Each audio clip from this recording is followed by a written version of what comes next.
So Christmas has an uncomfortable magic about it sometimes. It's the only time of year that makes millions of people around the world feel either incredibly wholesome or soul destroyingly empty. Perhaps it's because of the rose tinted Christmas songs and the films, or the sudden sense of warmth and community which appears out of nowhere between strangers and family members despite largely being absent the rest of the year, or the glowing joy of generosity and togetherness that bubbles over every social interaction that leaves many people feeling every painful absence in their lives all that bit more. Holidays, especially Christmas, often highlight what's missing from people's lives, whether that's healthy family connections or friends, financial stability or love. The holidays can remind us of past traumas and lost loved ones, which can be even more painful to bear when alone during the season. Now, I hated Christmas most of my life due to Christmas related trauma. And by the time I was, 9 years into working retail throughout the Christmas holiday season, I was ready to swear off Christmas for life. Because customers are truly some of the most stomach churning goblins during the Christmas period.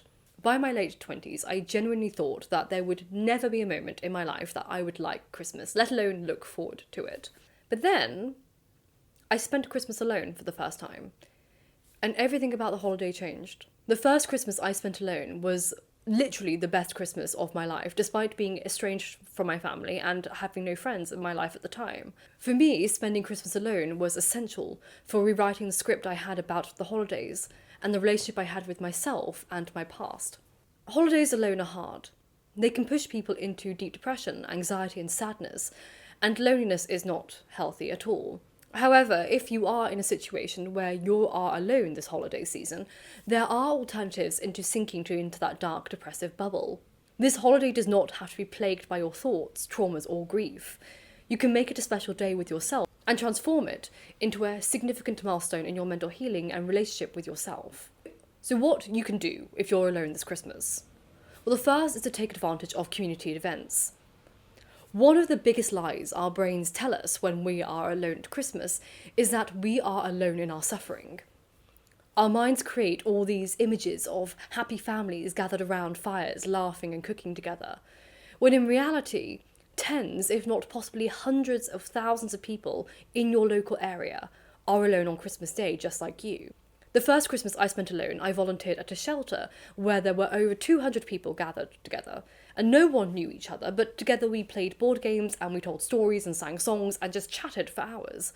Additionally, every year, two of my local bookshops open for a few hours on Christmas Day.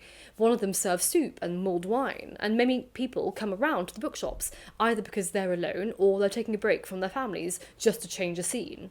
For the past few years, I've gone to these bookshops myself on Christmas Day, and I met people there, made a few friends, and then arranged to hang out with them afterwards for longer when the bookshop closed.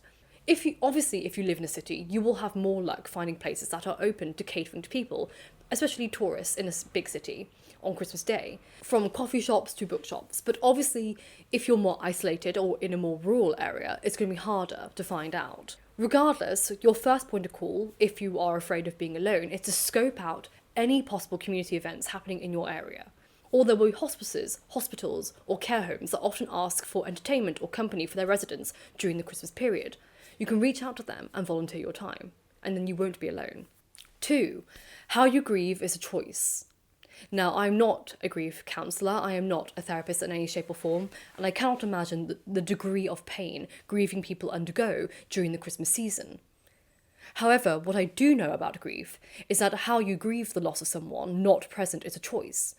You can either feel their absence or celebrate their memory. No person wants to die, knowing that their legacy has left such a hollow, upsetting and traumatic holiday experience for those they left behind. So if you're feeling the absence of someone on this holiday, include them in your celebration. Read their favourite author, eat their favourite food, watch their favourite film, write them a Christmas card, or even buy yourself a gift from them and dedicate it in their memory. Just because someone is absent from your life at Christmas does not mean you have to feel the pain of their loss. You have the option to include them in your day in some beautiful, new, meaningful way. That can become a tradition that you carry forward for years to come. The third advice is to celebrate on your terms. Many people still celebrate the holidays the way they were raised to, and we believe the way that we were raised to celebrate Christmas is the way it should be. So if we hate the holiday, it's likely because we've grown to dislike or resent the traditions that we associate with it. Some people go through their entire lives never asking themselves what they would ideally like Christmas to be. I mean, what if Christmas didn't have any presents at all, or a roast dinner, but it was instead a day that you spent gaming all day and having pizzas, or an epic Chinese buffet? What if Christmas wasn't a season of gift giving, but a month where you spent the entire month watching your favourite films every day or every weekend, or made it a tradition to bake a different item every other day? What if Christmas Day was just Lord of the Rings marathon day with macaroni and cheese, or a day you spent reading or painting or writing that book you've been putting off for years? Most of us can't avoid Christmas at this time of year. We are culturally in it. But you can make the holiday cheer about anything you want it to be in life. It doesn't have to be following a festive script handed down to you by your parents or even society. You can make December about anything you want it to be. It doesn't have to be about Christmas. But you can use the good vibes to fuel your passion for something else that's very personal and fulfilling to you. I hope if you're spending Christmas Day alone that you do something kind for yourself. I hope that you realise that your company is actually fantastic. I hope you come to realise that actually this holiday season can be about whatever you want it to be. It hasn't got to be anything about Christmas at all. We can't avoid the festivities, as it were. I can't say that with my mouth stitched up, but we can avoid falling into scripts that have been pre-written for us when we don't agree with them. We can do what we want. So you enjoy it how you want to.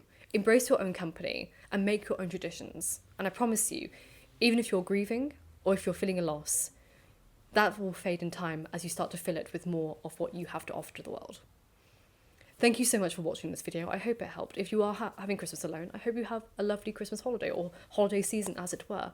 Please consider liking and subscribing if you like this kind of content. And until next time, I will see you soon for another video. And remember, books save lives, so keep reading.